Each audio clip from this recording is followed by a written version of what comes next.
So stick out my pigeon herd. Of course, if you fed me every day, I'd show up consistently. Give you some advice here for the Christian. Some tips and tricks. And I am just as guilty of this as anybody. When a big staple on my plate for a long, long time was end times prophecy. We're going to open this gate up and let this heifer in with the other ones.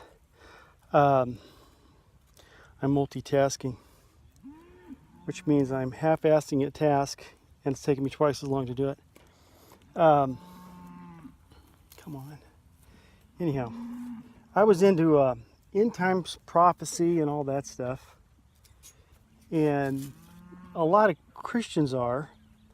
One, because it's very provocative, it's interesting. It's one of the few areas of the Bible, or spiritual things that even non-believers are into. Oh man, I got a mess here. And just ask Tom Hanks. He made a boatload of money off this stuff. But you get caught up. You're a Christian. It's easy to get caught up in prophecy and end times and the apocalypse and all this stuff. Come on, girl. Come on. I had to separate her. This guy's a young bull. He was all over. She's not throwing heats, but he just singled her out and was riding her the whole time. And she's not old enough to breed, but it was just being a pest. Anyhow,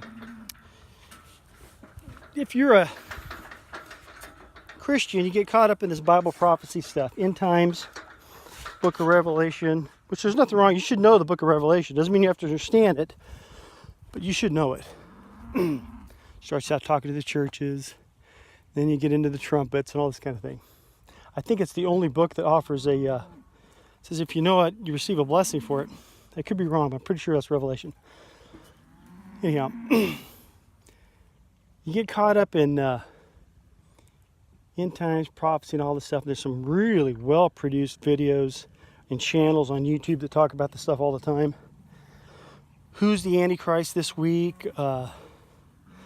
What's going on currently that aligns itself with the stories out of the Book of Revelation. What, are they hanging curtains in the new temple? This kind of stuff. And it can eat up a lot of your time, a lot of your focus, because it's entertaining. Like I said, people that don't even believe get into it. But a good friend of mine told me years ago, I was talking about this stuff. She says, listen, don't concern yourself and focus so much on what the devil's doing. Okay? God's got all that figured out. You need to focus on yourself. Get your eyes back on your salvation, back on your walk, stay in your lane. What are you doing? That's your concern.